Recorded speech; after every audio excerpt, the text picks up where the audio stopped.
This episode of the Flush Podcast is brought to you by Walton's, Aluma Trailers, North Dakota Tourism, Federal Ammunition, Onyx Hunt, and by Nutrisource Pet Foods. Right now, I'm sitting at my buddy Tyler Webster's house on the Prairie in North Dakota. The sun is rising, and there's a big flock of snow geese setting down into a field just out the window. To the east, to the west, I'm looking at a covey of Hungarian partridge feeding right now. These are Tyler's yard birds, he calls them. We have quite the adventure for you today, and we don't know where it's going to go just yet, but that's kind of the fun of it. We hope you'll stick around to find out where Tyler's been. We'll share some of his favorite and worst stories from the fields this year, and we'll let you in on our adventure this week right here in North Dakota.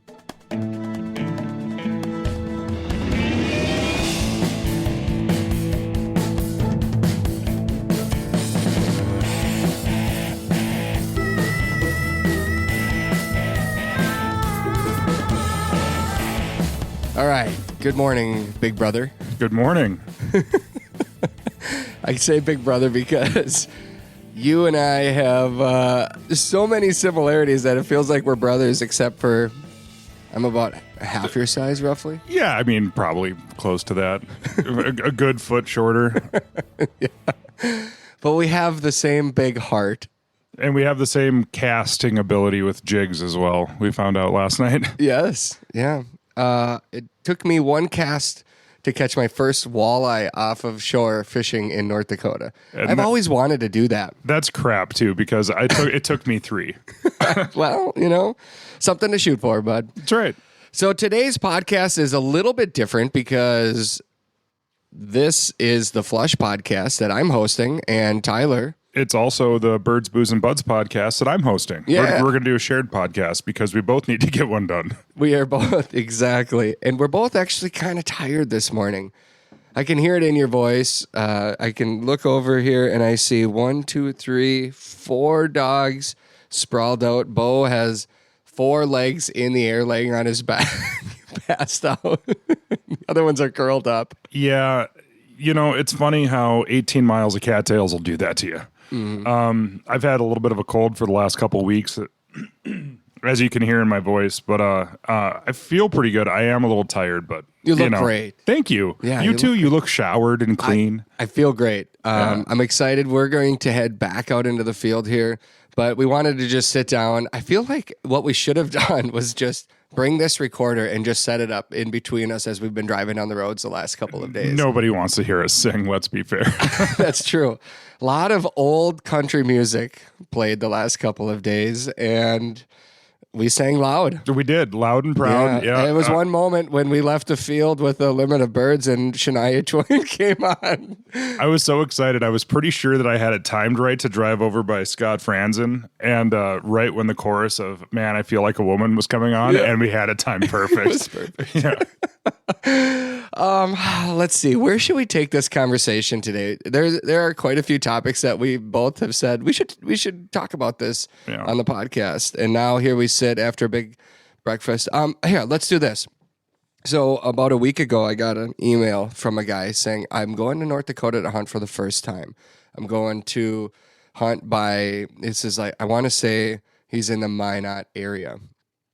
Or he has family up there, and he's going to be heading up there for a family get-together. I don't have my computer in front of me right now to find out his name, so I apologize for that. But his question was really, where do I start? He's from out east, and he's never hunted up here.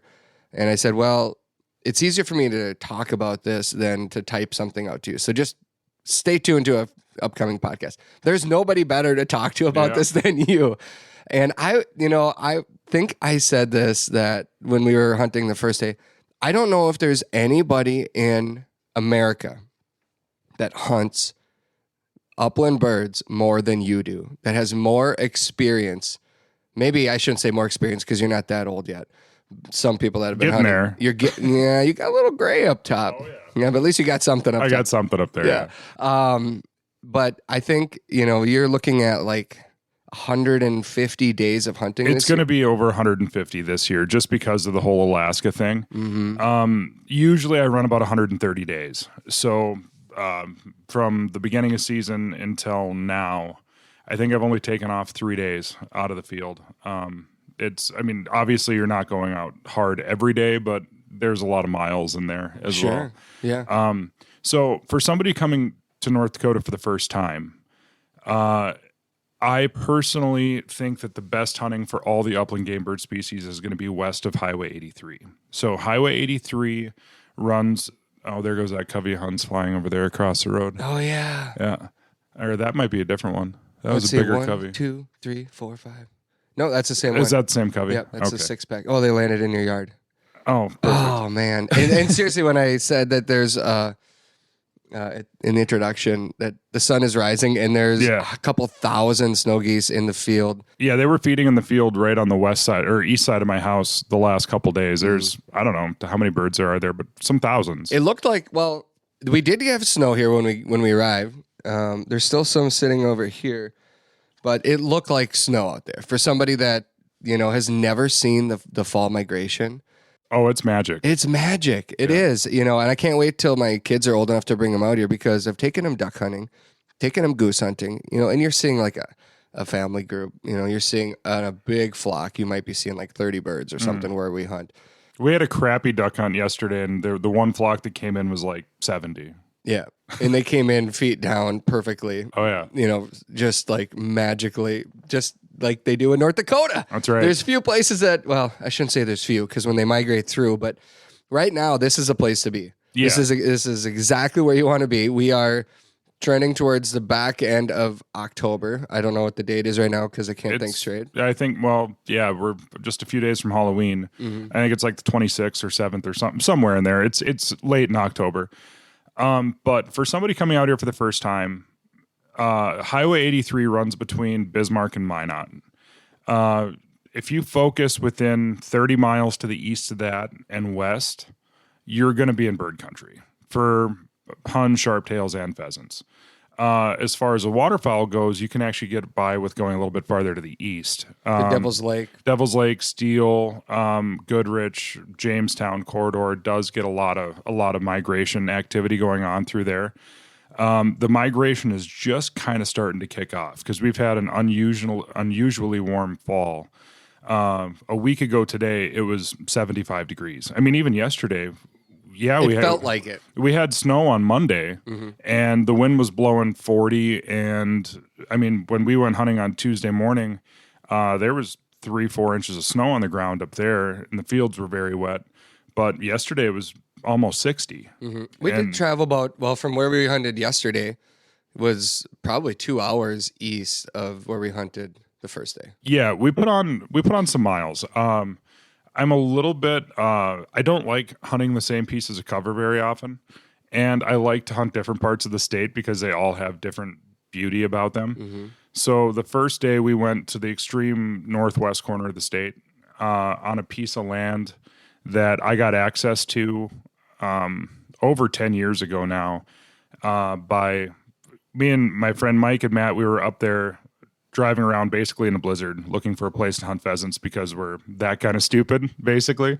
And you can't hunt 150 days a year if you take only the good ones. That's right. I mean, somebody did compare me earlier this year to a ski bum from that lives in like Red Lodge, which is basically what I'm a hunt bum who lives here. Yeah. But so anyways, there's a posted sign in these tree rows with beautiful thick CRP running through them. And there's just pheasants running all over in there. And the sign had a phone number on it, so I called the guy. And I'm telling you guys this because I really want people to start making these phone calls a little bit more often, talking to some of these landowners, because you'll get a lot of yeses. You really will. I mean, a lot of people just kind of want to know who's on their land, really. Yeah. And maybe they posted for their family for their first weekend or whatever. But sometimes they just want to have a chance to meet the person and know what the situation is going to be and just say, hey, this is our area here that we don't want you to hunt. We've had people just walk right through it before because we didn't post it. You're free to hunt the full section. Right. Just just be aware that we don't want you to walk through this one piece. So I've had that happen before where farmers Sure. like, yeah, have at it. I only post it because we've had some people walk through our shelter belt right here behind the place. And Right. I say, oh yeah, absolutely. We'll definitely do that. And it gives you the opportunity to say thank you. 100%. Yeah. And so this particular day, the wind was blowing probably 25.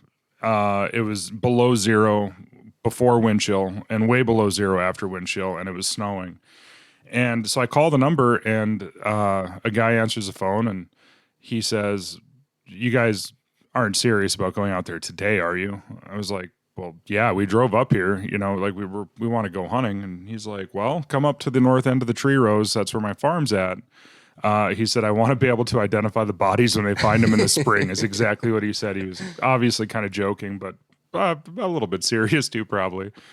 So we went up there and chatted with him for a little while, and he's like, "Well, anybody who's crazy enough to be out in the weather today is definitely welcome to hunt up here anytime they want." So we went out and we made a walk for not very far, a couple 100 yards, 400 yards or something like that. And we shot our 9 pheasants, all of them off rock solid points. Those pheasants were buried underneath the snow in the CRP, and they didn't want to get up. And so we drove back up there to the end of the tree road to thank the guy, and I was going to take him out to lunch. And I, just kind of asked him, I was like, this was December, this is late season. I said, would you mind if we came back up here in a couple weeks or something like that? And he said, "No, you guys are welcome up here anytime." And we've been hunting up there now for over a decade. And it's not a ton of land, but he has a couple sections, and it's manicured for pheasants. A couple sections. Yeah. Somebody out east hears that and they're like, I hunted a 40-acre piece right, with 10 other guys. Yeah, everything's relative. Yeah. When I go up to a place, I like to have more than a couple of acre or a couple of sections of access because I like to walk a lot. But that one section on Tuesday gave us our 12 birds, basically. Mm-hmm. It did. We got one from the other side of the road that we were just trying to kick those birds back into the sections. But, we got our 12 birds out of there, but we put on 7 miles walking the same section because you kind of got to zigzag across it to make sure you cover it properly. Yeah. And it's actually, I don't know. I don't want it to be easy. It was pretty easy. But it was pretty easy. We still put on miles. Yeah, we did. We looked for, I think we all want the same thing, is we all want our dogs to be out there doing what they're supposed to be doing and finding birds, pointing them, holding them. We flush them, a nice shot. And, we are filming a television show. So there are times where things are happening, and like I told you, I had a couple of birds right at my feet that got up. I could have taken that. I chose not to because I wanted the cameraman to be focused on what you guys were doing. And it's just... And we knew that we were going to get them. And there was not like that was our one chance. Right. I've had days in different parts of the country where that was our chance, and out here, especially right now, especially this year, I feel like, and I've heard other hunters that have been up here the last couple of weeks say the numbers have been underreported, is how they have said it. Do you feel like there's more birds? Your uncle said something yesterday. You can repeat if you want, but I feel like there's more birds here than I anticipated. Well, here's the thing. I don't think that they were underreported.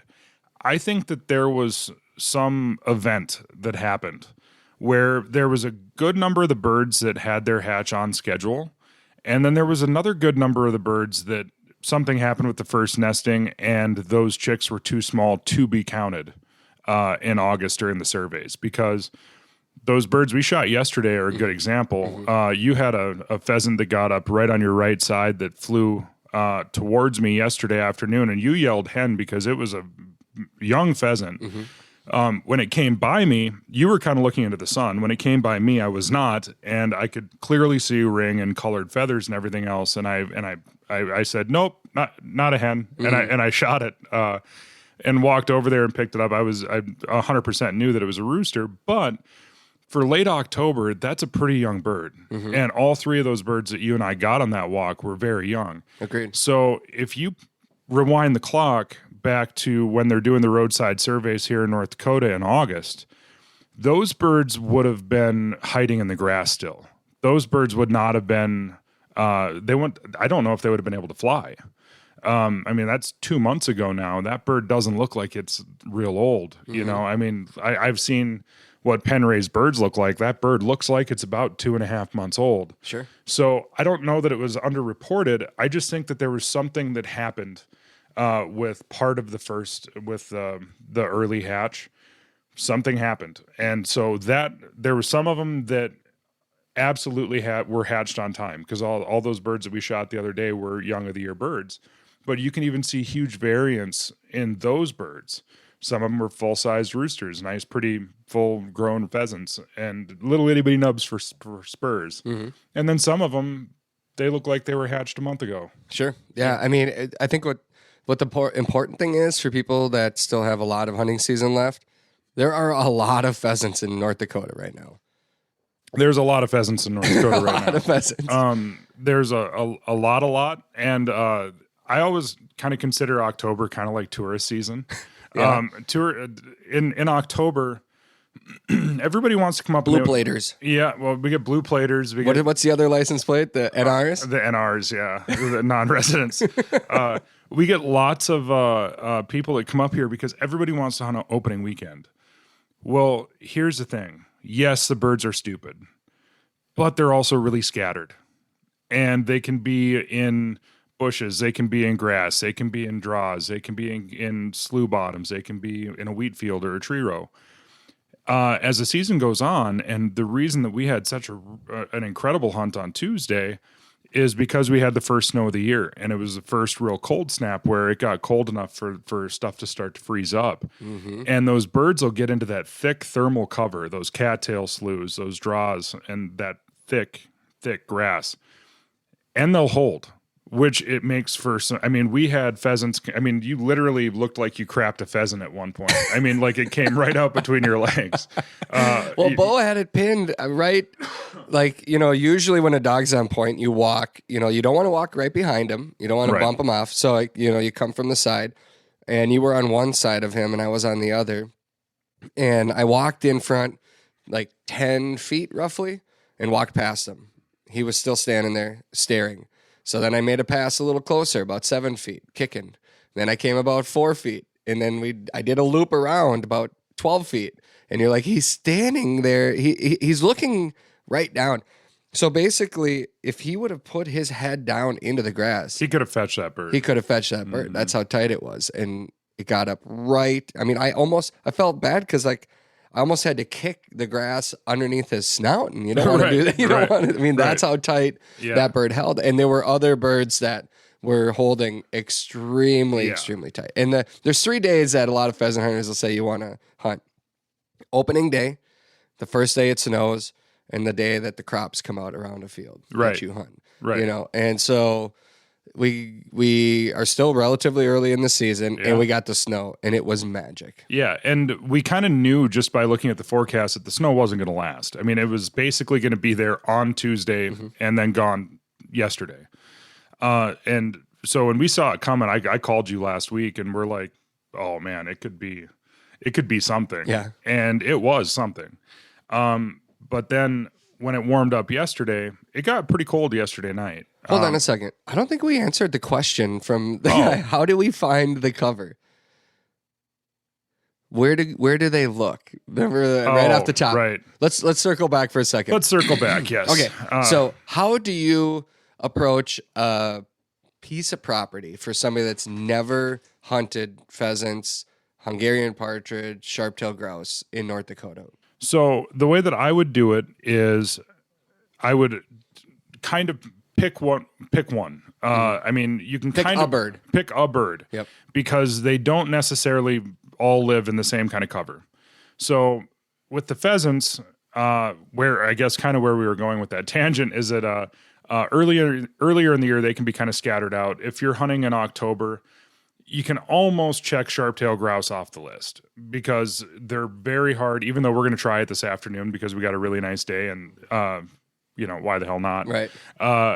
They're very hard to approach. They don't want to hold. They're jumpy. So you can kind of, you wouldn't want to waste a lot of dog power and a lot of time trying to shoot sharptails this time of the year. Kind of take them as bycatch. By the way, the snow geese are fixing to step on our audio here. That's good. Oh man. Oh, Tyler, I'm looking. You didn't tell me they were coming over my shoulder. Oh, the you know sky what? is full. We could 100% shoot those off my deck. They're a little tall, they're but a little tall. Can I lift this window up? It's locked, I think. It's locked. Dang it. Oh gosh. Anyways, sorry. So distracted. I'm easily distracted out here. So you can kind of, I would, unless you have a lot of dog power, a lot of time, and are a little bit crazy, I would just pretty much sharptail season's in September. Yeah. That's what I would do. But just beware that they sail right over the top of you from 100%, time to time. Yeah, and on Tuesday as well, we had some of them that decided to hold in some thick cover because they were kind of snow roosting as well, and I ended up getting a double on sharptails, but it's not super common. Now, as far as huns and pheasants go, they're going to be early in the year. They can be anywhere. As the year goes on, they're going to start moving closer and closer to thermal cover, thick cover inside of wheat fields, sunflower fields. We found them in yesterday, canola fields, corn fields.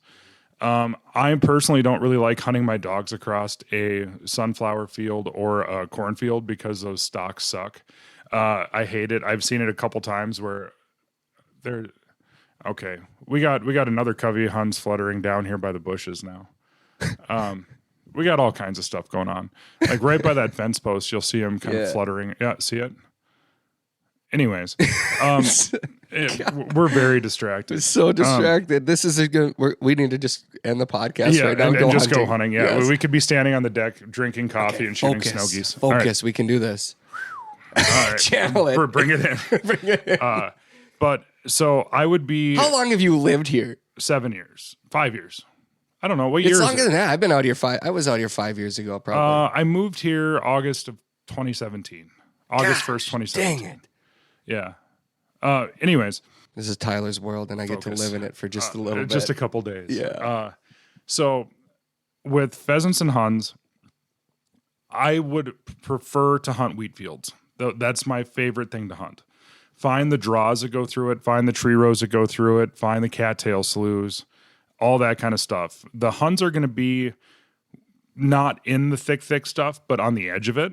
They can also be out 50, 60 yards out into the wheat field, just kind of hanging out. Mm-hmm. The pheasants are going to start to be in the middle of the thickest, nastiest pieces of cover on any given property.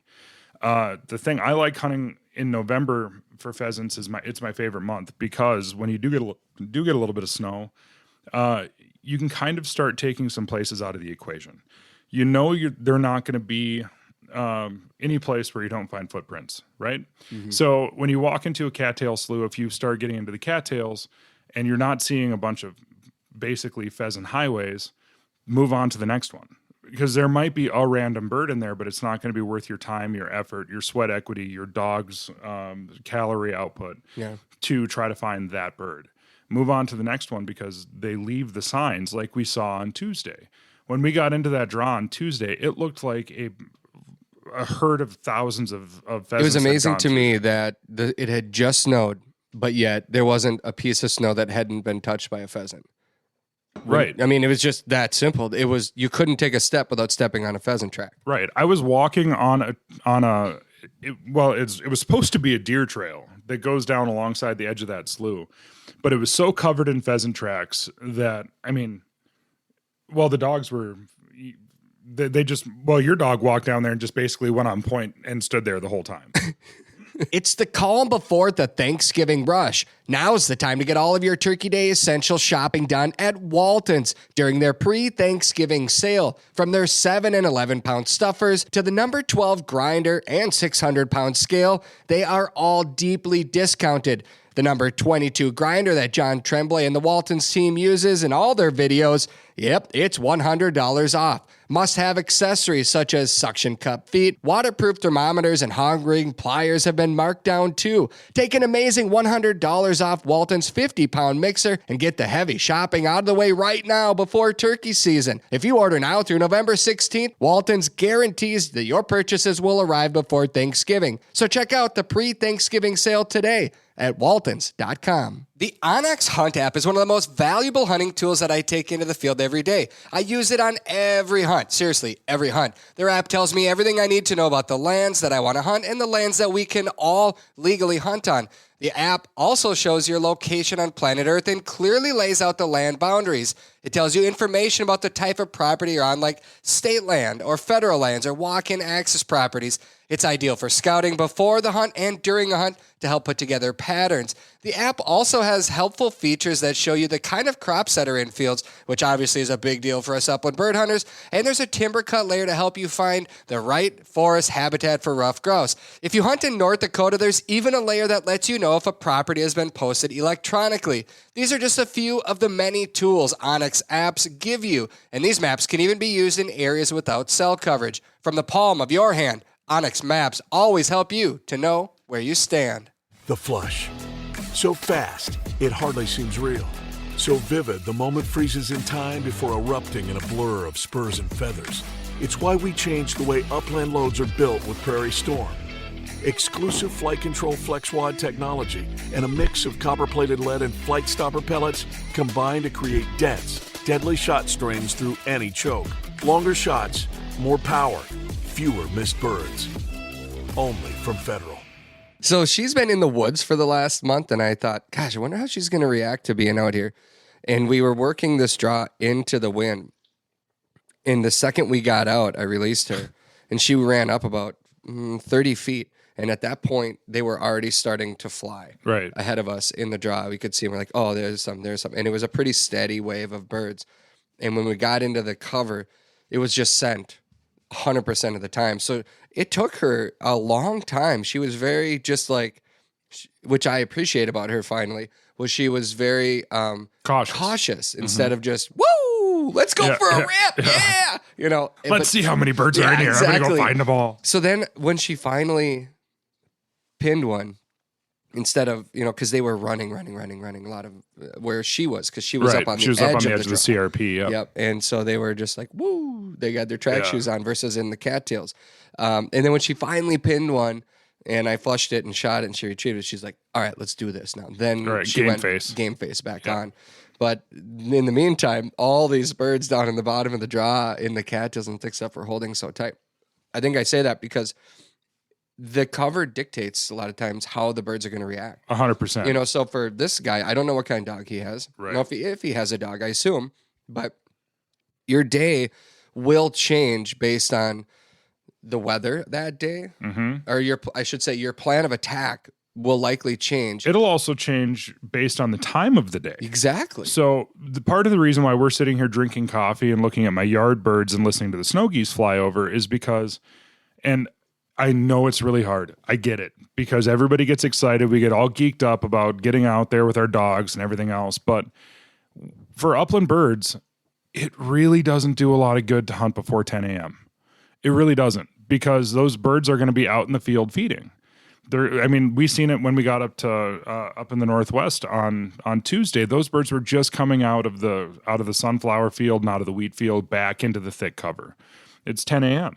So in the morning, they get up, they stretch their wings, greet the morning with a nice, beautiful crow of a pheasant, and then they go out and they start picking grain. And good luck. Good luck getting up on them. I mean, like, they're out in the fields. Right. But I've seen, Tyler, and I would actually, I'm not going to say I disagree with that. I will say, depending on the day, there's days where I don't think they leave the field. Like if it's a pick corn field, they're out there in the stubble eating all day long. If it's tall enough cover, I think a lot of times they'll be out there all day long. Yeah. If it's standing, especially, you might as well wait till. I just cross those off the list. Exactly. Yeah. Or wait until the golden hour. Right. When they come back into the grass. Because they're not going to roost in that standing crop. Right. Huns and pheasants are a little bit less this way than sharptails are. Sharptails will travel a long ways to go to food this time of the year. So like when we're going. Do you know how far they travel? It can be miles. Yeah. I mean, miles and miles. They're not afraid of a little flight. But with all the birds, I don't like to. I like good dog work, and I like my dogs to be able to pin them down. The birds are just jumpier in the mornings.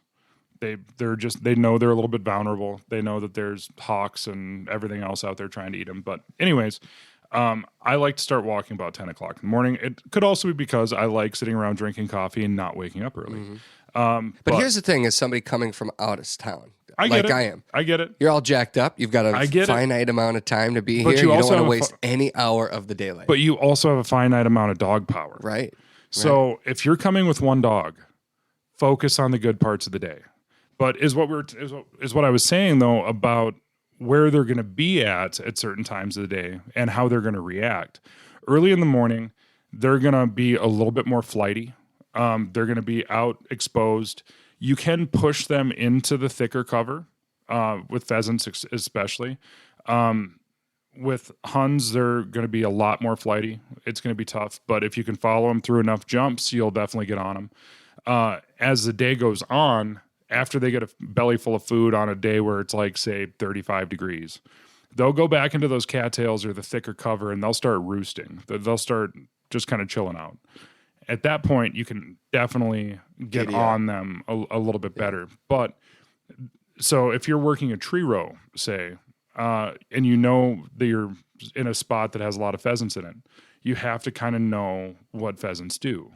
Pheasants run.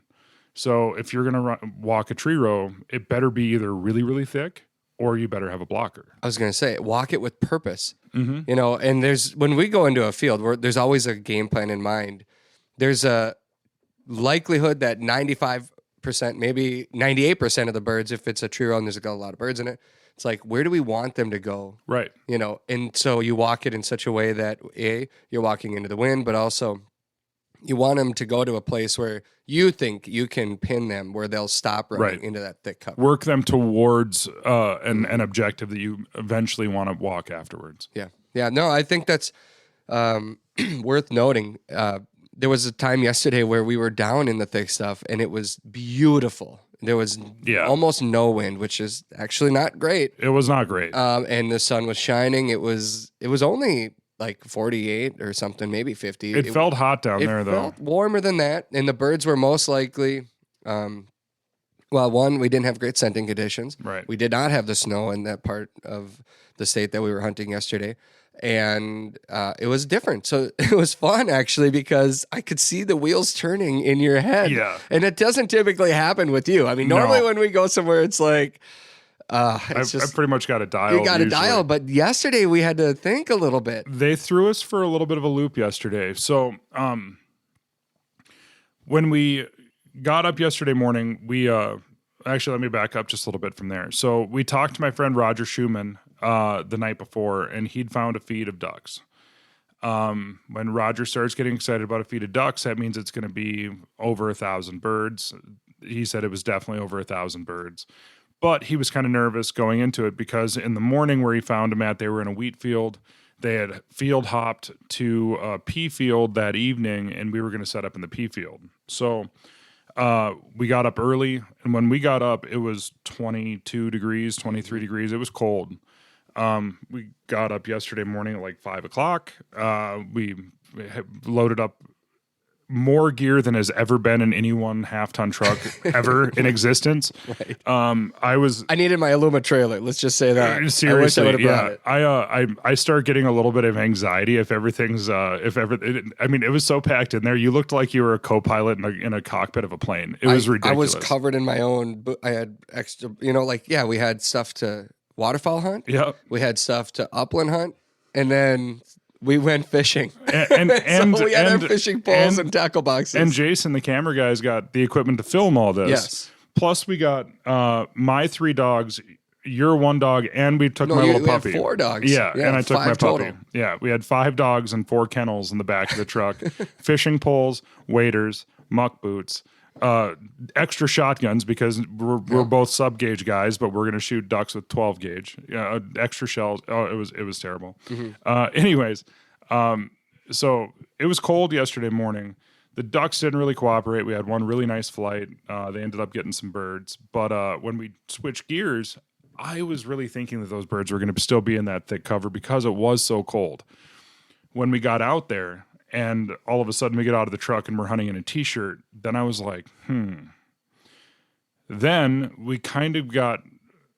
We should have known when we saw that first rooster go in and pitch and land in the cattails, and we walked up there, and the dogs were in there. I don't remember if Rusty went on point or Rusty was on point once. Yeah. So we were standing there, and it said, "Let's just stand there." Yep. And we stood for a minute in just a random part of this half-mile long stretch of a cattail draw. Yep. And we just stood there, 4 of us. And about a minute went by, and all of a sudden the rooster said, "All right, I'm out." Yep. Nobody got up right moved. in front of Roger. Yep. Nobody moved, and the rooster finally. We should have put that together right at that moment. Yeah, I thought about that a lot last night when we got home. The problem is trying to get 4 dogs because we were running Rick's golden retriever Banks. I was running Rusty, and I had Puppy with. Not that Puppy's doing much. Jesse's just kind of out there, looking cute, and having just the time of her life. Watching that little 18-week-old setter puppy go through cattails is enough to put a smile on anybody's face because it's hilarious. Right. And then you had Daisy, and so it's hard to make sure that we can, especially in that first part, because the dogs are jacked up, we're jacked up, we want to get out there and start pushing. And so it's hard to kind of get them reeled back in. We almost needed to burn the energy out of them a little bit. But when we got down into the big draw where let me back up again. So when we're pushing that first part down, we get to the turn where we're going to turn and start heading to the south. And Rusty's been on point a bunch. Daisy's been on point a bunch. They're walking basically on point. When we got to the end of that, we should have stood there for 10 minutes and just let the dogs work because there's no chance that those birds weren't in there. But we kind of got thrown for a little bit of a loop when we're on a piece of property that my uncle owns, and all of a sudden there's 2 guys walking down the tree row in front of us. And we're kind of standing there, and then the dogs are Birdie and everything else. We got Jason behind us with the camera. We got Roger and Rick and you and me and 4 dogs, and we're all standing there. And I was like, they're not supposed to be here. That's weird. I better go over and see what's going on. So I went over and talked to the guys, and it's one of my uncle's neighbors, and he was out there with his nephew or something like that. And they just basically had to walk. They were walking from the other side in, and they had to walk back to their trucks. That kind of throws a little bit of a wrench in the whole thing because now we're standing there. Birds are starting to go up the tree rows. Rusty's on point in the tree row. They're walking that tree row back, so we don't want to mess up their hunt. We also kind of wanted to save those tree rows for the way back. So now everything's just kind of confused. But we should have stood there for 10 minutes. Just let those dogs keep on working when we got to the end of those cattails. So when we got down to the next part, to the big draw, that's all going through my mind. It's like, God, why didn't we just stop there? There's got to be birds back there. So I'm thinking about history and not thinking about what's going on. And then the dogs are getting hot, and it's calm, and there's no wind, and we're moving a couple birds, but not anywhere what we should be doing. The dogs are kind of getting frustrated. We're getting frustrated. We're falling in badger holes. Everything. The wheels came off. The wheels came off the bus a little bit. Yeah. So it took us a little while to kind of right the ship. And when we got back to the trucks, you and I had blood in our eyes and vengeance in our hearts. I want to say more so because I watched my dog work this bird so hard. And I could tell that she was Birdie. I was like, I'm just going to keep going with her. And she pins this rooster. Like, I mean, it's just textbook. She worked it for, I don't know, a couple hundred yards. Couple hundred yards for sure. And finally, just boom, rock solid. Pins it. She's staring at the ground. What do we got? Huns flying right behind me. God dang it.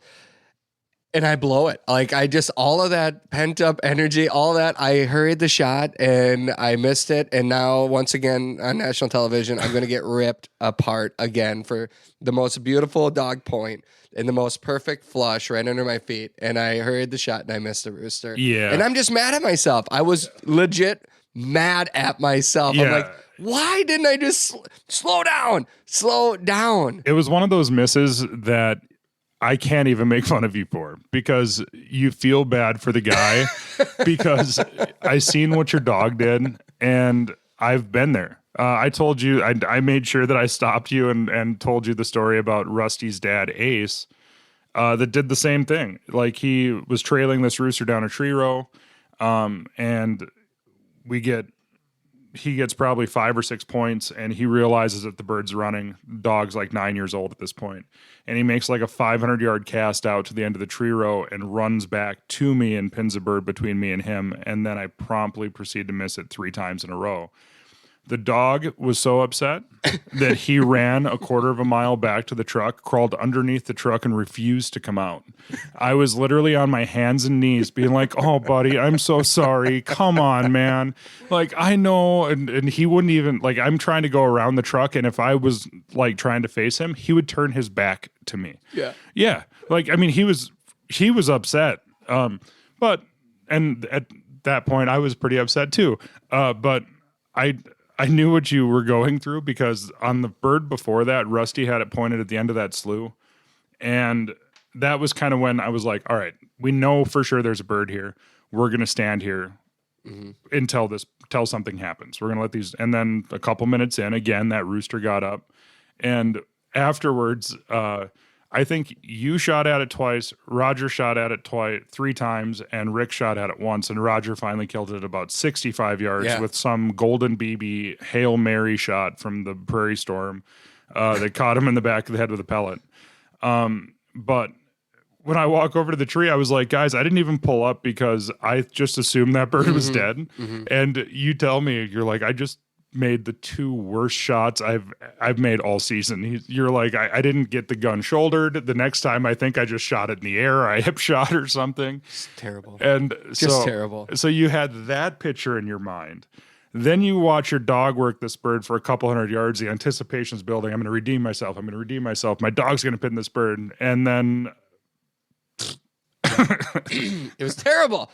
And the worst part, it's fine when you make those misses and you're just out, but like, there's a dang camera behind me staring at this whole thing, and I look at him like, you got that, didn't you? He's like, oh, that was my best shot of the day, actually.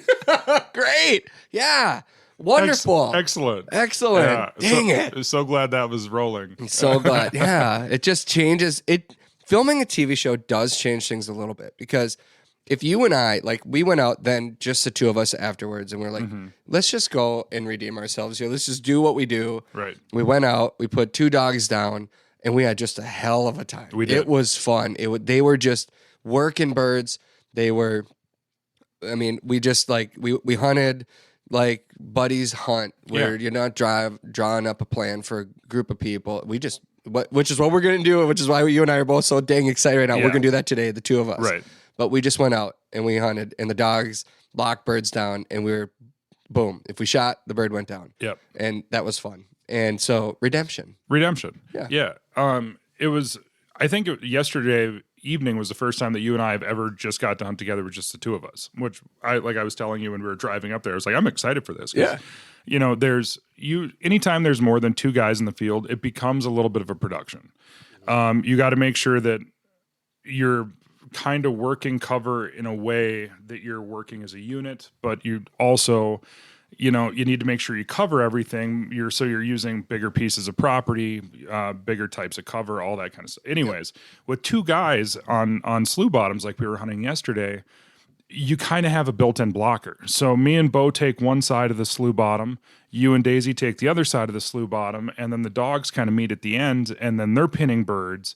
And it provides some awesome shooting opportunities. And it didn't hurt that the field that we were in had a lot of birds in it. Yeah. I mean, we hunted maybe a fifth of that field and probably seen 60, 70, 80 pheasants. I don't even know. A bunch of deer. One deer I was going to try to tackle and ride across the prairie. It was interesting because we see I would say, I call it an 8-point. Yeah, you call it a 4x4, which is another conversation that we got into. We figured somewhere on the Minnesota border, everything to the east calls it 8-point, 10-point. Everything to the west calls it 4x4. 5x5. 5x5. Yeah. Anyway, so a 4x4 gets up and runs, and then moments later, another one gets up, and it goes like, or did it just stand up, or did it run like 10 yards? Yeah, it ran like 10 yards right into the cattails, and it just ran stood 10 there yards, and it kind of us. looked, and it was like, I'm just gonna lay back down. Yeah, here. he just kind of like slowly sank into the cattails. It sank. He's it was like quicksand. Oh, there goes the buck. He's gone. Don't see me. You don't see me. You don't see me. I'm we gone. all saw you. We're like, you're right there, dude. That's the funny thing about how wild animals try to hide. Yeah, they will. He pulled the ostrich. He was just going to bury his head in the cattails and like, oh, you can't see the rest of me. Yeah, we could see the rest of you. We saw him go down and walked right up on him. But it's funny if you're deer hunting, how many times you walk past birds. Oh, or I walk past deer, and just the same exact thing happens with bird hunting. I tell people all the time, whoa, you're going way too fast. Way too fast. You're walking past 75% of the birds, maybe more. Yeah. Anyway, so we had this grand plan in our minds yesterday that we're going to film the life of Tyler. And it's going to be ducks in the morning, pheasants midday, walleyes in the evening, because the bite up here is pretty dang good. It's pretty good. We accomplished what we set out to do. We just did it. It wasn't like a grand slam on everything. And sometimes I find that when you go somewhere, there's all this energy and excitement to do everything. Mm-hmm. And I tell people that have these ideas, a lot of times, when we come to film, let's do this, this, this, and this. And I was like, how about we just do 2 of those? Yeah, if you've got 4 great ideas, we'll just plan 2 of those. Because if you try to do everything, you usually do nothing well. Right, exactly. So just to back up a little bit, when you were talking about the added... trying to film a TV show ads. I was thinking about it when I was going to bed last night, because I think this is my 3rd or 4th TV show that I've done with you guys, and you've done others too. Done some others. Yeah. The thing about it is that it makes the highs higher and the lows lower. Okay. Because it lives for longer. Yeah. It lives forever. Yeah. I mean, like that miss is going to be made. I'm going to be made fun of for who knows how many years. But screw those people that make fun of you, because everybody's done it, and your dog did a fantastic job, and you get that memory. But the how sweet Tuesday was when everything was working and birds were coming out from underneath the dogs' noses. And the shooting was good, and they're nice close shots, and you get the landscape with the golden grass. Talk about that beautiful crosser on that first one. Well, you missed the first one you shot at off point. Sure, there it is. And then, then you could have just let that one slide. No, not a chance. And then the next one, bow points. You get like a. Oh, that's right. I go, I got that out of my system. Okay, now we can hunt. Exactly right. Yeah, because on the way up there, you're like, this is going to be my first rooster of the year. That's right. It was my first pheasant of the year. And I don't want to be that first pheasant. It's going to be bad. Well, the first pheasant lived. The next one here's died. the thing. I'm used to shooting grouse, which is like, and I go boom, boom, as fast as you can. I didn't have to do that with a pheasant. I shouldn't have done that. You got a little time. I got a little bit. I got them all jacked up. I've watched all these birds get up. Dogs on point. Like it's just too much. Like I get birdie too. Apparently, 100%. I do too. But the cool thing about Tuesday is that memory is going to live with us forever as well, because the place we were hunting, the way that everything looked with the sun and the golden grass and the snow on the ground and the big colorful birds and everything else.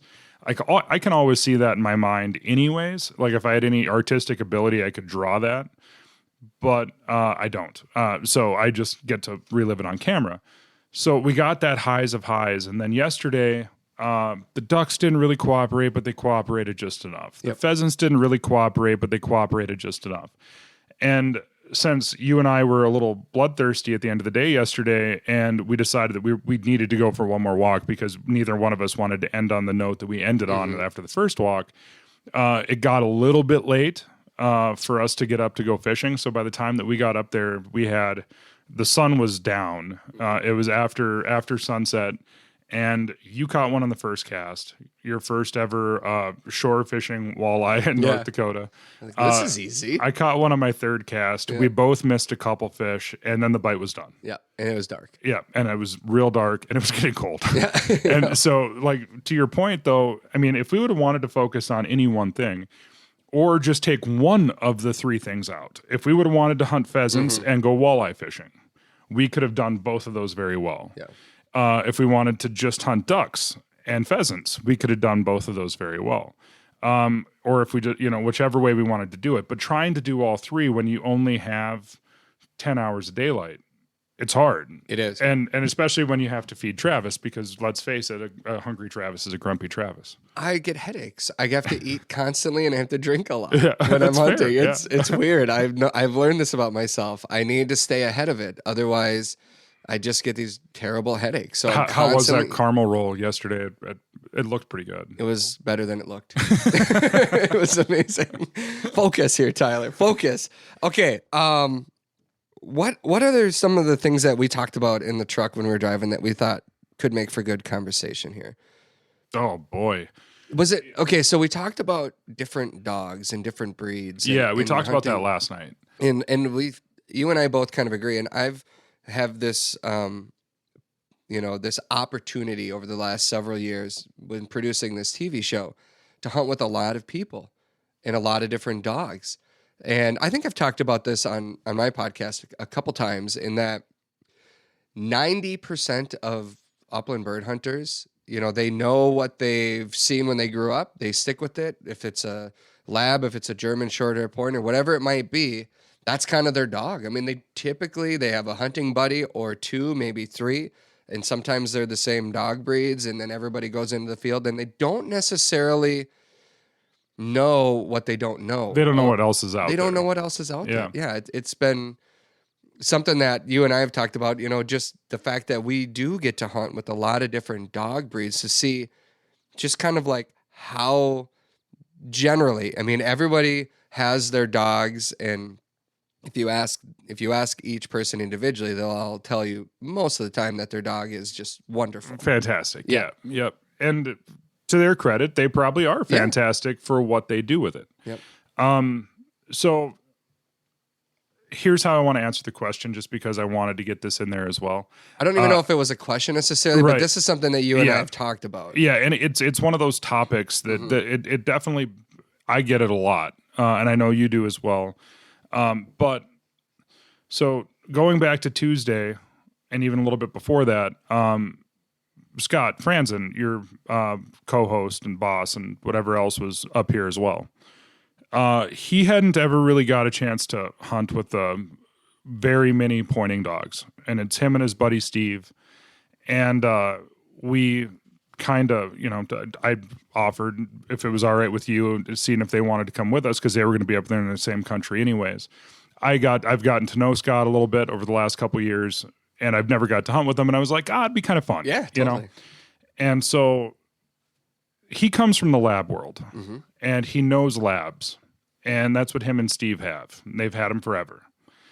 And when we got done at the end of the day, Scott said, or Steve said rather, he's like, after the first 20 minutes, he's like, I just realized that I was just going to walk wherever Bo was going. He's like, because that dog is a machine. He's unreal. And it's not because, Bo is a good dog. Tyler, Bo is I've hunted with a lot of different dogs. Yeah. And there's a reason why when he created a puppy, I wanted in on that. He is an amazing dog. He's a very good every dog. way. There's a few dogs that I've hunted with that when you go out, that dog is going to get it done. Right. Does not make mistakes. Hunt with purpose. Right. Does what he does it just like what you would dream of. Right. And that's what Bo does. But the wheel, like we seen it yesterday on the last walk, the wheels can start to get a little bit wobbly on that boat as well. Dogs aren't machines. They're, I would say, just like with us, right? I would say this. And most dog trainers would probably agree. 90% or more of hunting dogs are out of control in the field. Definitely. Yeah. Bo is not ever out of control. No. He can be reined in. Yeah. Like, he can get a little bit squirrely on you every once in a while, just like all dogs can, just like you and I can. Yeah. When there's that many birds going on. Clearly, I miss. When there's that many birds going up and you know that they're running and all that anticipation, the dogs get excited just like we do. Yeah. But I can just nick them on the collar and stop them, or whoa them, or beep them back to me. Reset. Or reset. Yeah. Like, we're just going to take a breath here, bud. We're not going to do that. He is an exceptional dog, but I guess it was fun for me to be able to show those guys what a good one looks like, because I know that there's a lot of people that don't have the freedom of time that I do to pour a dog into birds to get him to the point where Bo's at. But I get the question all the time. I'm sure you do too. I'm looking for my first bird dog. What should I get? Yes. And the thing that I always tell everybody is you need to be very honest with yourself about how much time you can spend with it, what kind of birds you're going to focus on, and what kind of cover you're going to hunt. Yep. Because there's not one size fits all in this. Like, I can't tell you, oh, go get a poodle pointer and it'll do everything. Sure. But that's also not being necessarily truthful. It can do everything, but it's not going to necessarily be better at, so.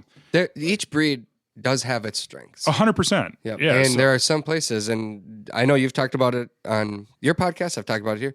If you're going to strictly hunt thick cattails in central Minnesota and not the open prairie, a big, wide-ranging pointing dog. Not the right tool. It's not the right tool for that job. It can do the job, but I would say a lab is probably a better tool for that job. Right. I would too.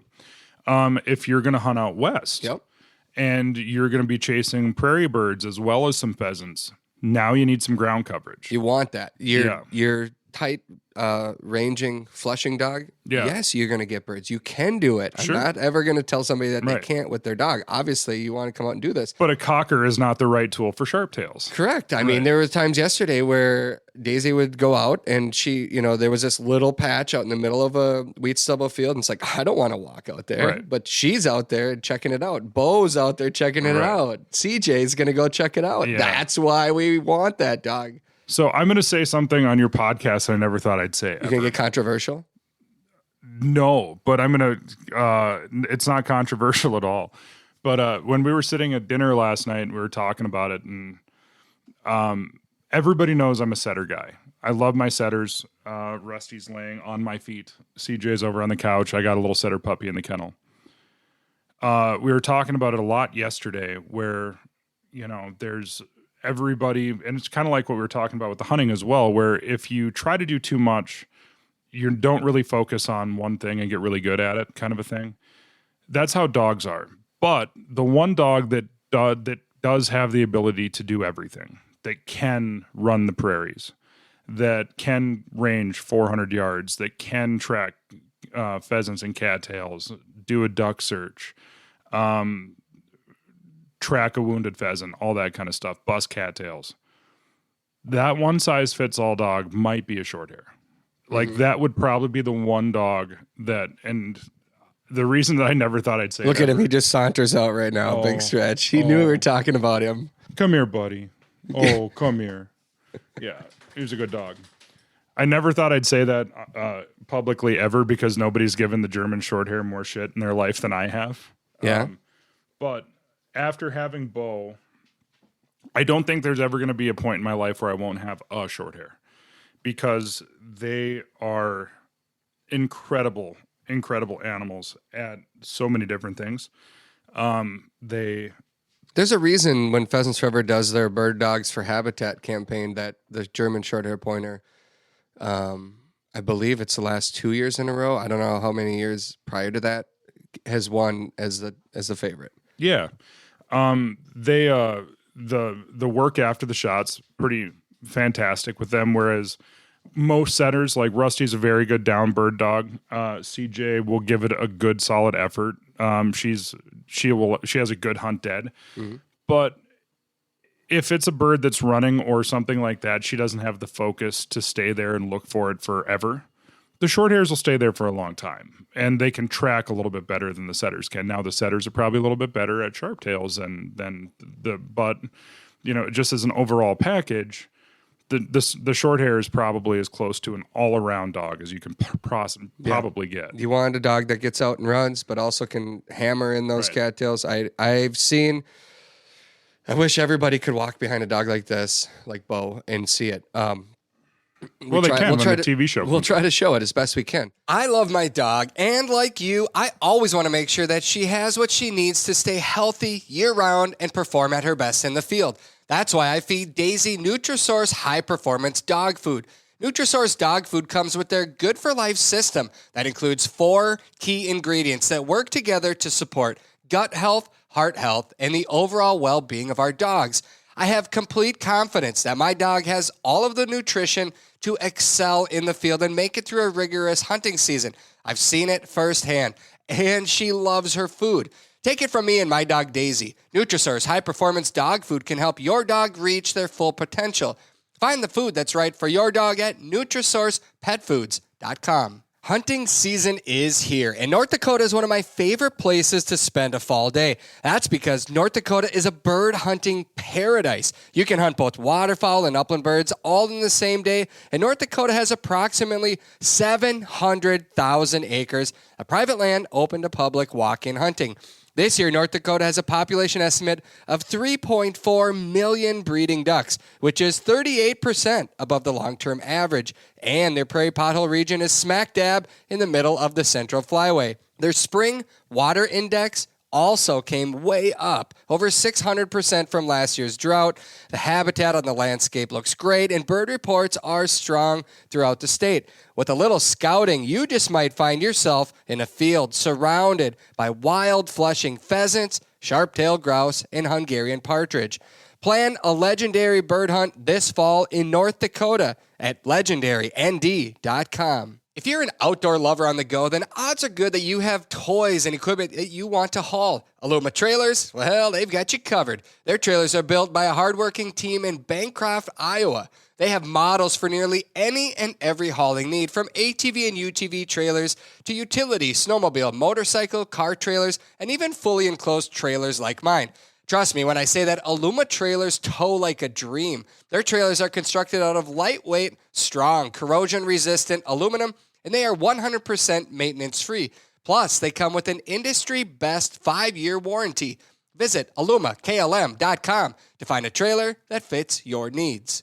But the thing that I've heard from some bird hunters that have hunted with pointing breeds is we get there and the dog goes running out there wild and flushes all the birds out and there's nothing left. And what the hell good is that dog? And I say, well, then that dog was out of control and wasn't doing what it was supposed to be doing. Sure. So that's on the handler then at that point, because the dog doing what it's bred to do and what it should be doing under control can handle birds in ways that will show you birds in places that you would not have found them. Right. But so those same guys probably, like on Tuesday morning when we're walking across that stubble field, before we even get to the thick cover, there was birds piling out ahead of us.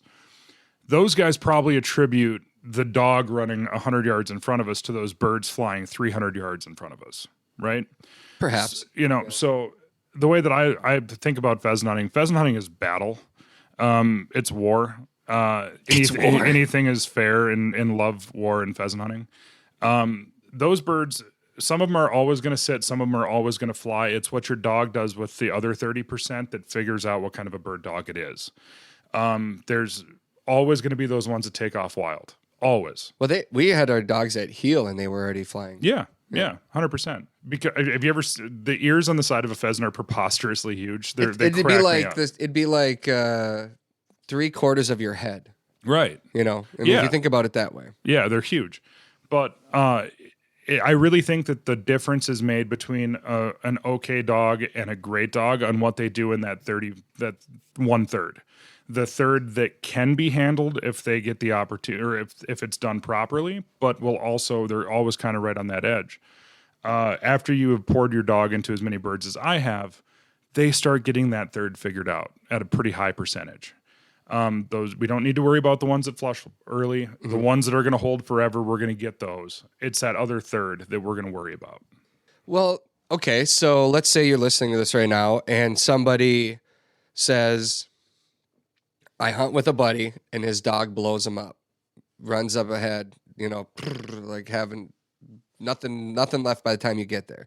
You don't have the 30% because the dog is out of control. He's not handling those. He's not handling those dogs. How should, and this is like telling somebody how to raise their kids, right? Sure. I mean, it's a weird conversation to have, but if somebody's dog is out of control in a field and it's ruining a hunt, that's where you're like, I don't want to hunt with that person because he's screaming at his dog the whole time, or the dog's messing up the hunt, and ultimately you end up not hunting with them, or you have to say something. Or how do you help them? I mean, I think that's a tough.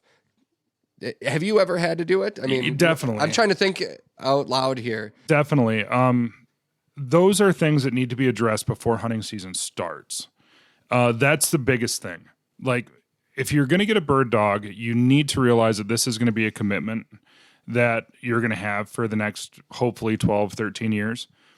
The first 2 years, though, are when you need to put in 90% of the work. So if you need to be real honest with yourself when you're getting one, okay, I'm going to set this plan up. The first season's kind of whatever. Like, don't put a lot of pressure on the dog, just have fun. That second year, though, just like you did with Daisy, you put in a ton of time. Like, you were spending time with her. You were going down to George's. You're doing healing around the house. You're making sure she's not running out the door every time you open the door, all that kind of stuff, right? That stuff needs to be taken care of before you go out hunting. Then you need to also have the realistic expectations that if you haven't put in that kind of work and you're going with somebody and you know that they haven't put in that kind of work, that this is what you're going to get. Mm-hmm. Like, after they blow up 100 birds, they might be tired and they'll start figuring it out. But if everybody knows that friend, right? That, oh, this is the best dog you'll ever see. Best dog that's ever been born. This thing was handed down by God himself, and then you go out there and the dog sucks. And you don't know exactly how to broach the subject. The dog is walking on your heels through the cattails. Sure. Or like, it's out there running on the skyline, blowing up the one field that you have permission to hunt. Yeah. We've seen all of it. Yep. Then now this comes the real delicate part, because now where I kind of like start making myself look smaller and smaller in the pictures and then start walking the other way instead of having to sit a guy down and be like, all right, your dog's out of control. You're not handling it. I've pulled my dog out of the field, and I'll even say his name on the podcast. He's one of my really good friends, and I love him to death. My buddy Paul from Michigan, Paul DeWitt, his dog Autumn, we were on this walk, actually in the same place up there, up northwest. We hunted on Tuesday. And that was back when I was running my dogs with beeper collars all the time. And she would hear Rusty's beeper going off from across the field, and she would come across a line of 10 people, not back, get in front of Rusty and bust that bird.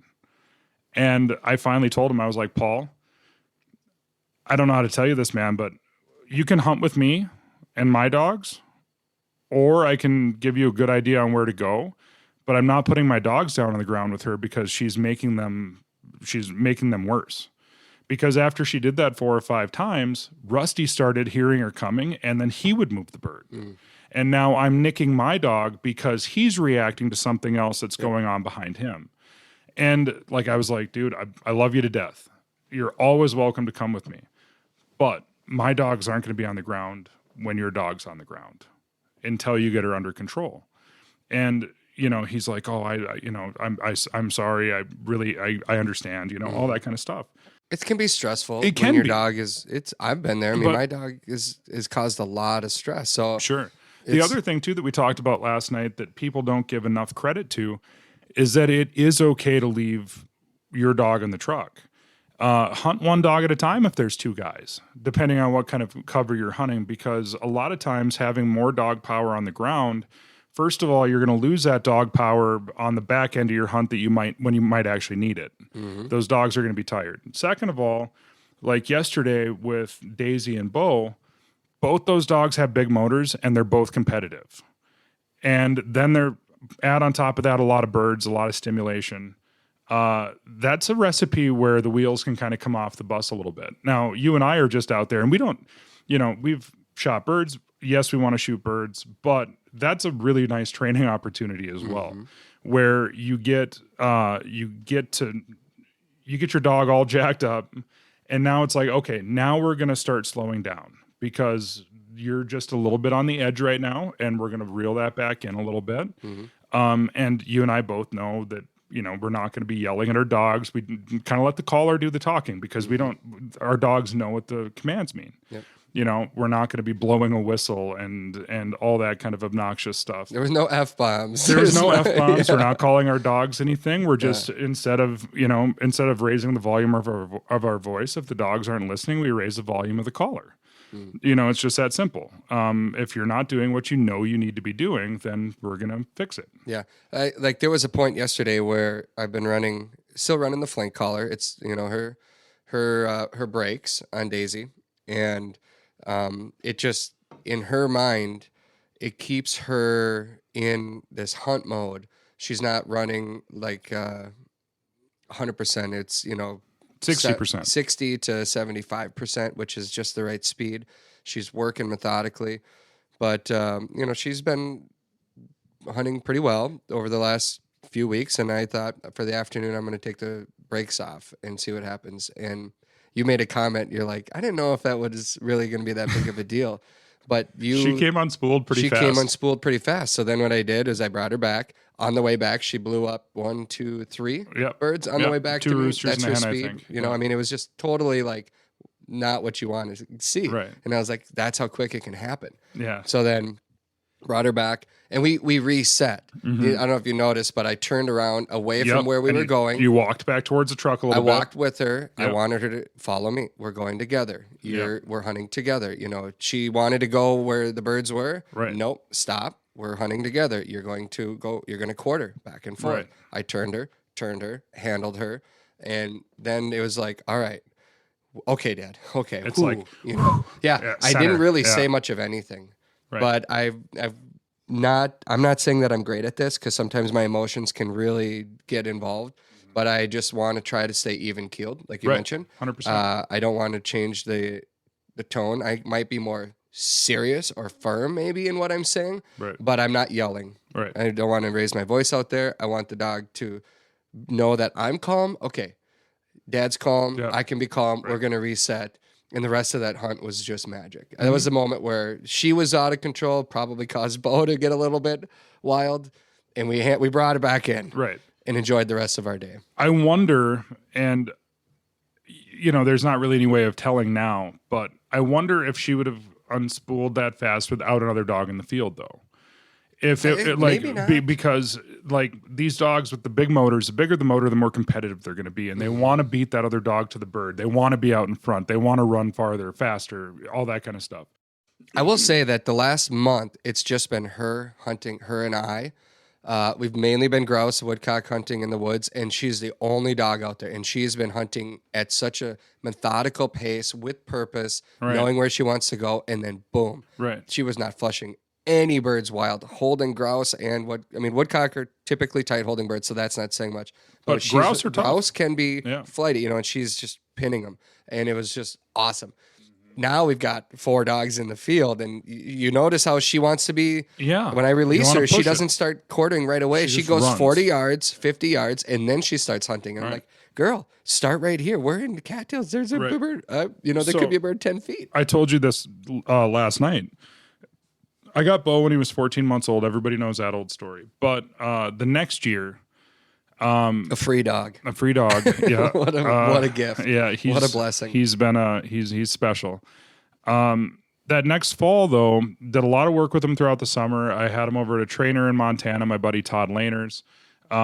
This dog knew what he was supposed to do. He was over there for a couple months. I worked with him a bunch in August, running on sharp tails.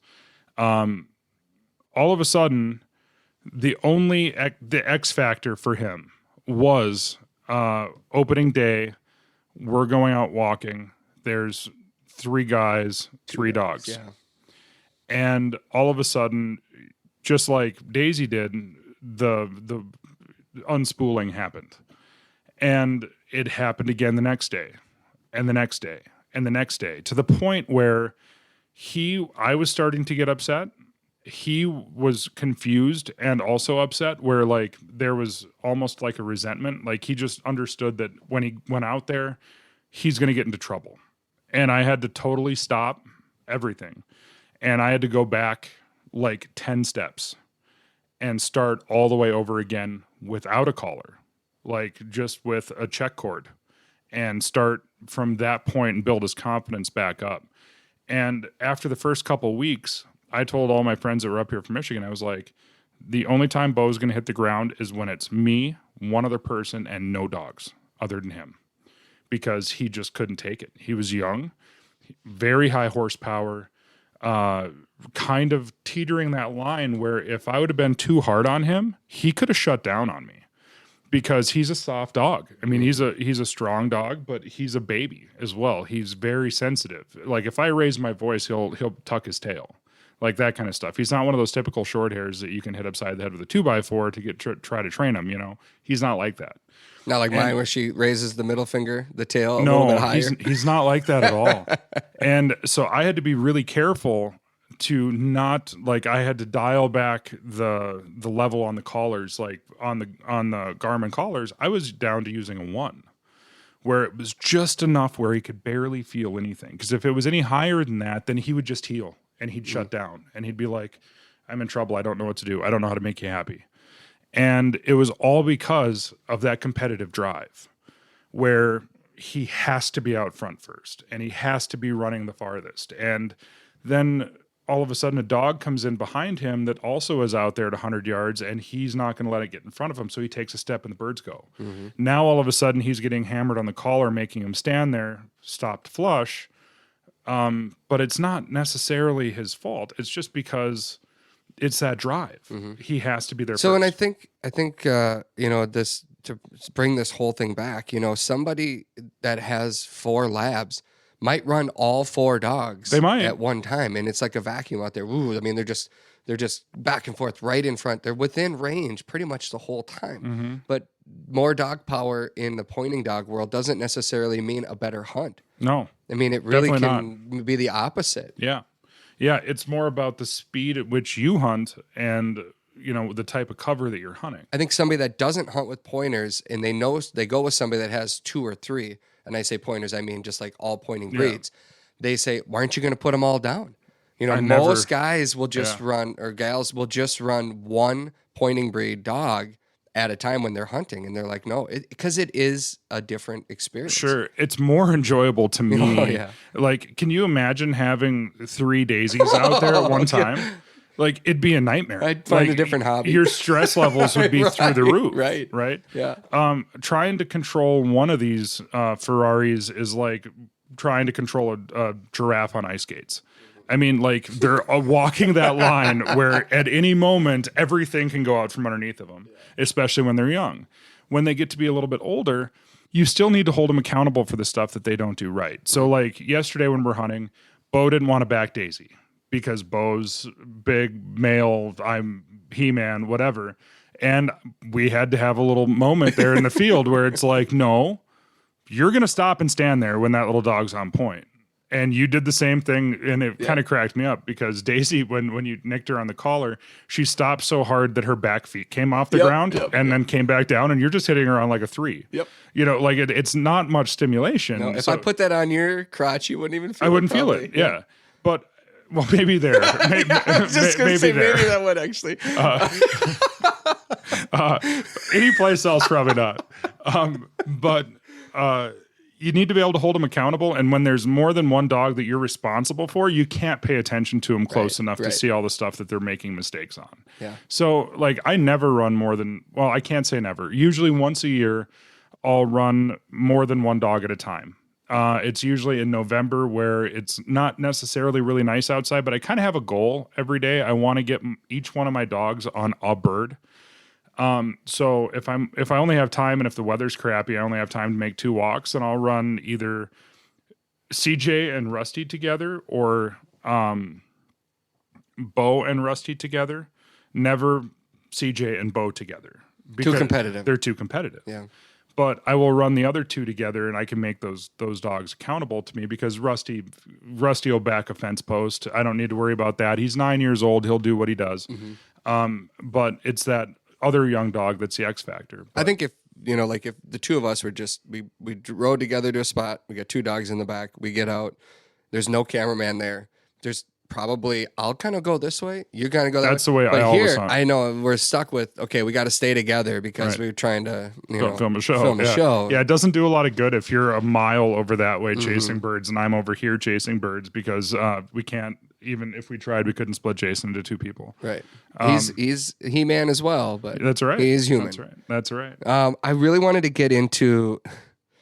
This is what we always do, buddy. We always get so sidetracked. I wanted to get into your Alaska adventure, your trip around the world, but we've been talking for an hour and 15 minutes already, and we got to hunt. We got to go. We got to go hunt. Yeah. Dang it. Okay, so maybe we have another podcast where we can do a season recap because I've got a lot of places to go. You've got a lot of places to go upcoming, and to just like relive these great moments and these terrible moments. Yeah. But just real quickly, you did a trip. We had you on before you did your journey across the world. Yep. Coming back from that, what do you think is your most memorable and your worst experience from that journey? Because just real briefly, tell us, you left North Dakota. Yeah. All the way up you drove to Alaska. You hunted your way all the way back. Yeah, we put 11,000 miles on the truck. I left here July 25th and flew to Michigan. So my trip actually started in Michigan and went all the way to Alaska. So we stopped here in North Dakota for a couple days, fished, got everything packed up in the trailer, and then we were on the road for the next month, over a month actually. So just running through the timeline quick for those of you who aren't familiar with it. So we left here August 5th. We got up to Alaska August 10th, drove the whole way through Canada. It's a 5-day trip. It's long drive. Went hunting on the 11th, or went fishing on the 11th for halibut and started hunting on the 13th with Eric and Evan, who you had on the podcast and I had on the podcast. I was just blessed to be able to hunt with those boys too. Yeah, those guys are awesome. Those guys are absolute machines. Machines is a good way. Oh my gosh. Hardcore. Yeah. The whole trip was awesome. The part, it wasn't even, I fell down on the first hunt and broke a rib and slid quite a ways down a little rock facing. Easy to do out there. Very easy to do. Yeah, the moss just slid off top of the rock. That was hunt 1 of day 1 up there, and that the worst way to start it. Yeah, and anybody who's had a broken rib before knows that it sucks. It's really, really hard to be winded, and when you're walking up there, you're gonna be winded. It's also really hard to sleep, which makes it hard to not be tired.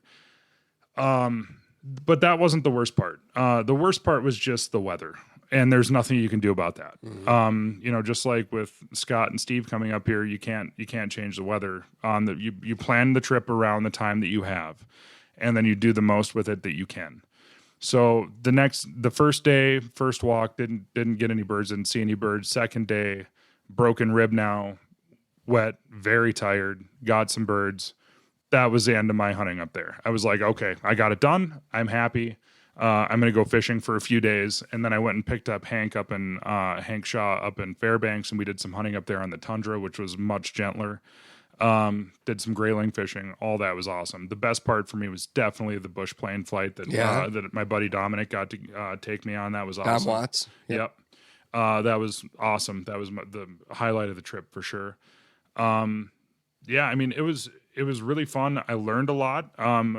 Going into it, I am kind of embarrassed at how little I knew about it. Like, I had a different picture in my mind than what it was, and a lot of it was just due to the fact that it rained every day.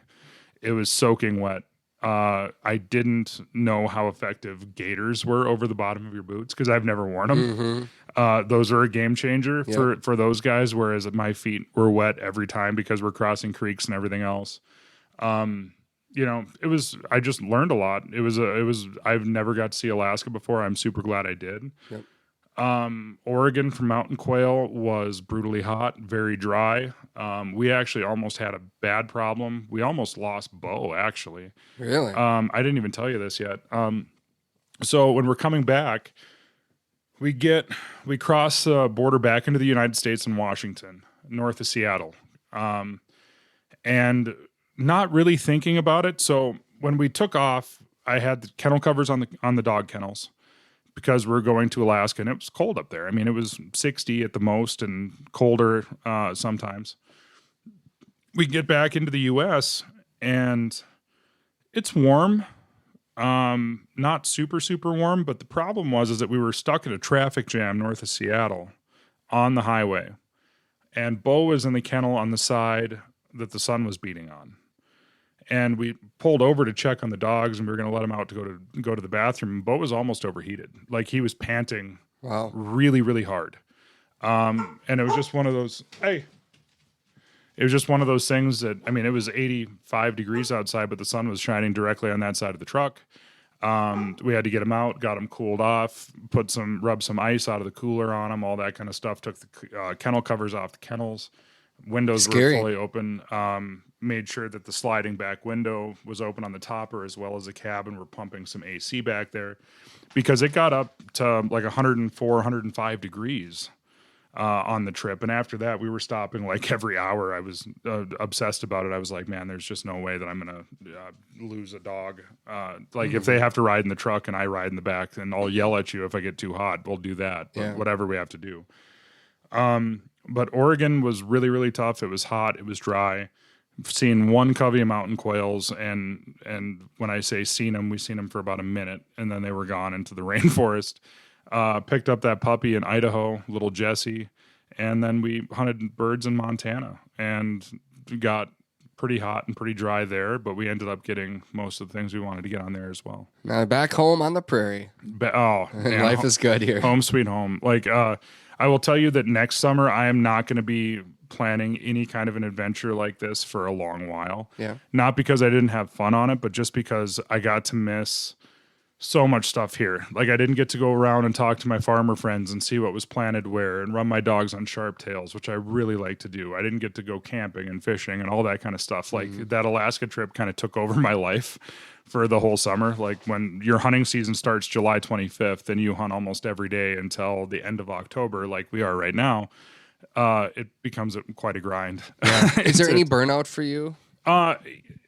It's definitely not, I wouldn't say burnout, but you have to take a day off every once in a while. Yeah. You don't need to pound it from sun up to sundown every day. Like I said, I can sleep in until whenever I want to, go out at 11, hunt until 3 or 4 o'clock, and then call it an early day. I've taken a couple days and just went into Minot, went and played pool or whatever, just kind of something just to do something else. Because otherwise it's hard. I mean, like my legs are sore. I'm tired. You know, it's a lot of work, but I love it. And this time of the year, that's kind of what we do. Question for you on a personal note. I think you're comfortable sharing this because I think you've talked about it. You haven't drank any alcohol since Alaska. Yeah. I mean, and how are you feeling? How's your body feeling, your energy levels throughout this hunting season? And it wasn't, I've probably had a few drinks here and there, maybe, 3 or 4 since then, but it wasn't that I never set out to do it. I just realized that if I was going to be doing that, I went out a couple times in Alaska, but on the way back, I don't know if it was something that changed in my brain up there or not, but I was like, man, I just don't really want to anymore. Like, I don't have any desire to. I don't, like, when we go to the bar, I'll have a club soda or something like that. It's not that I don't think I'm never going to have a drink again. It's not a goal even. But I just realized that at 38 years old now, I can either go out and party at night or I can go hunting during the day. I can't do both anymore. And when you start weighing out those options in those two levels, it's not a competition. Like I'm gonna go hunting. I don't like being hungover, and that was the thing that kind of changed for me. Is that in the last 5-6 months, I started getting a hangover from like 3 drinks, like bad headaches, tired, don't sleep well, all that kind of stuff. And it's like, all right, well, if it doesn't want to agree with me anymore, then I'm just not going to do it anymore. Sure. Do you feel better in the field when you're hunting? Do you feel like you have more energy? Definitely. When you wake up in the morning and you have a cup of coffee and you had a good night's sleep. I've been in bed every night by like 10:30, 11 o'clock all season long. Like you all grown up. Oh my gosh, yeah. Just living life. My friends from Michigan, they're like, are you okay? Did you whack your head when you fell down that mountain in Alaska? I was like, I don't think so, but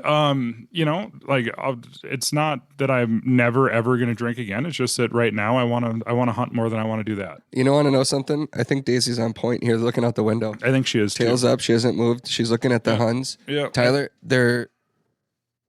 we got to go hunting. Yeah, I think so. It's really nice outside, so let's wrap this sucker up. All right. Well, I appreciate you hosting us. I'm excited to put this TV show together. You're welcome. Cast and blast, surf and turf, whatever you want to call it. Life on the prairie, home on the prairie, Tyler's world. We're just living in it. All that good stuff. One last thing that I do want to mention before we quit.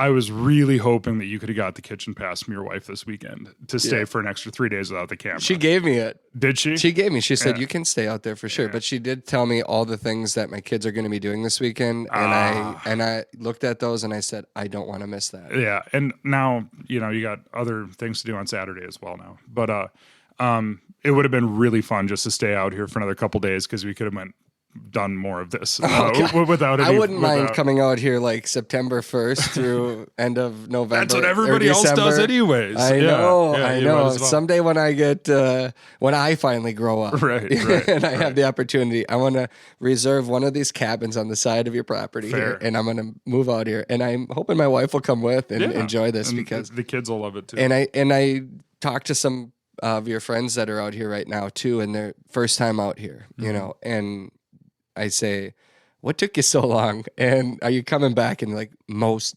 definitely. Yeah. Until you experience what it's like to be walking out on the prairie during the migration, watching ducks and geese fly overhead and your dog's going on point and you don't know what's coming up out of the grass and just the amount of birds. I mean, I'm pretty sure we could have got our limit of pheasants yesterday with a fishing net while driving down the road. Definitely. I could have hung it out the side.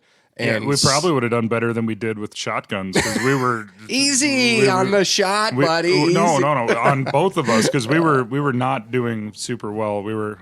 We did just fine. I didn't even shoot a pheasant until the last I can tell one. the editor which one to put in. That's right. Only the hits. That's right. We only play the hits, buddy. Only play the hits, buddy. All right, we got to go hunt. We'll be back next week with another episode of the Flush Podcast, and we'll catch you next week.